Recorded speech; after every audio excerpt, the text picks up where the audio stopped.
Hey, what's up everyone, and welcome to my review for Into the Woods, which is a brand new Disney musical, live-action musical, which is based on a Broadway musical that started in the 1980s, and I'm pretty sure it's still going on right now. It might be off-Broadway, I'm not sure, but I know it's still going on in some capacity. But I was really looking forward to seeing this because I love Disney musicals. I love Disney when they decide, you know what, let's make a fun old musical with special effects and dancing and lyrics and all that stuff. You know, usually that's what a musical has. But you know what, I like those. I mean, some of the most classic Disney films have either musical segments or are just musicals. I love so many Disney films. I was just like, hey, here's another one. This one's live action, but hey, you know what? They've done good live action ones in the past. You know, I like Disney. I do. I was looking forward to it. And I should mention this. I got to see a little early screening of this. That's why this review is coming out like a week and a half before the movie even, you know, premieres. So that's why I'm doing this review. So anyway, what did I think of Into the Woods? Did it live up to my expectations of a fun little musical romp? Well, let's talk about it. The story for Into the Woods is a very clever little twist on some of the fairy tales that we've come to know and love. You got Rapunzel, Cinderella, Little Red Riding Hood, and Jack and the Beanstalk mixed with a brand new story about the baker, played by James Corden, and his wife, played by Emily Blunt. By the way, I should say this, both those characters, those are their actual names, the baker and the baker's wife. They don't have real names, they just have titles. So anyway, we follow those two as they have to retrieve 4 items for a witch, played by Meryl Streep. The reason why they're getting these items is because the witch put a curse on the baker's father, saying that his son won't have any children, and then, you know, the bloodline will stop there. So, of course, the witch is like, hey, I need these 4 items. I can't get them myself. If you get them, I will reverse the curse. So, of course, James Corden and Emily Blunt are like, yeah, of course, you know, we want to have children. So they go out into the woods, which is a big section of the village that they live in, that is dangerous, and they go there to find these 4 items, and of course these 4 items are related to the fairy tales that I talked about before, so they meet up with Rapunzel and Cinderella and all those characters, and it's a really unique twist on the Disney well, not even Disney fairy tales, I guess you could say they're Disney fairy tales now, because they pretty much own them, which they technically don't, but it's a really unique twist on some of the old fairy tales that we really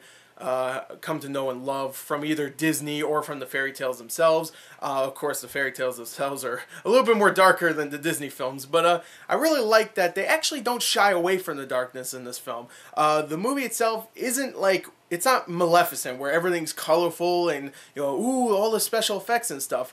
They don't do that. They actually shy away from doing that. Most of it is in the woods. It's very dry, very bleak. Even when it gets to musical numbers, it doesn't open up and become very colorful. It's still very bleak looking, which I actually rather enjoyed in this movie, and I actually really liked that they didn't shy away from the dark humor as well. There's some pretty funny moments here that involve someone getting either hurt pretty badly or, you know, I don't know, people die, okay? As I say, some people die, and some of it's funny, and some of it might be a little emotional, but I like that they don't shy away from some of the dark humor and even some of the dark elements, you know, like, you know, I mean, come on, old Disney had dark moments all the time. Like, look at Bambi. Bambi's mom dies in the beginning of the film. Spoiler, by the way, if you haven't seen Bambi, sorry. You know, it's only been 7 years.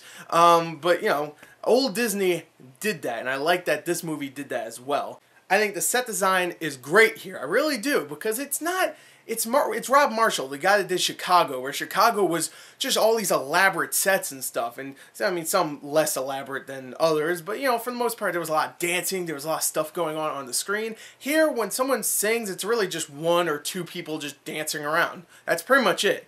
And I know a lot of people aren't going to love that, but hey, I actually appreciated it. I don't need a Disney musical where it's all like fireworks and boom, boom, boom, colors everywhere and stuff. I was like, hey, this is good. Just 2 people sharing a moment and just dancing around. I'm perfect with that. And pretty much every musical number is like that, where it's just them dancing around or something. I was perfectly fine with that. My main problem with the musical numbers is that the music itself, the singers, I mean, well, the actors do a damn good job of singing. All of them do, especially like Meryl Streep and Chris Pine. Chris Pine is a good singer. I didn't even know that.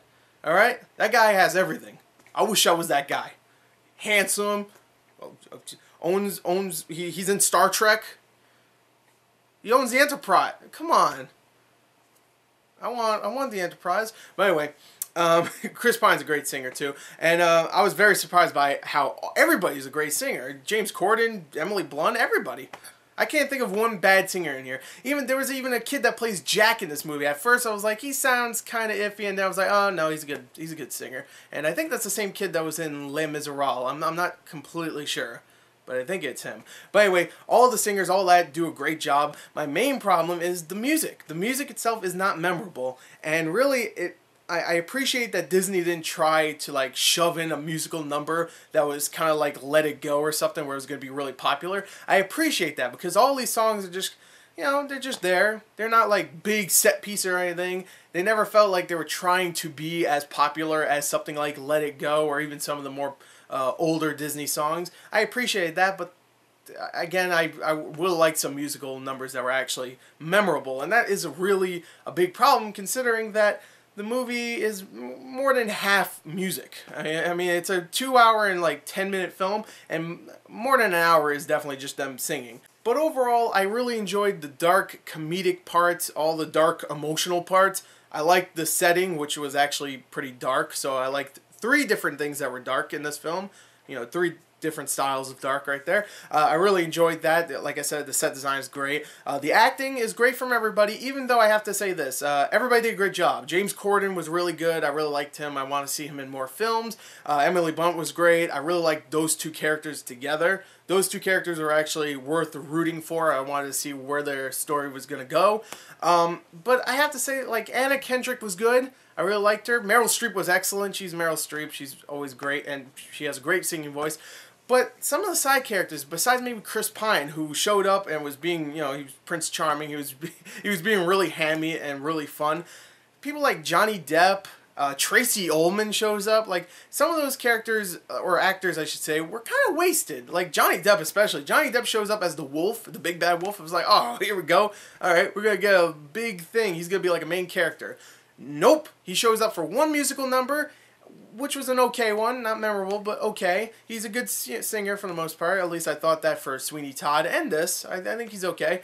But he disappears completely. Don't expect him to be a big character. Okay, he's not. He's in it for 10 minutes. That tops. So anyway, I just thought some of the other side characters were kind of weak, like Rapunzel and Rapunzel's prince and stuff like that. I thought they were weak because they didn't have enough screen time, really. But still, I enjoyed the film, even though the music and some of the side characters and some of the actors were kind of wasted.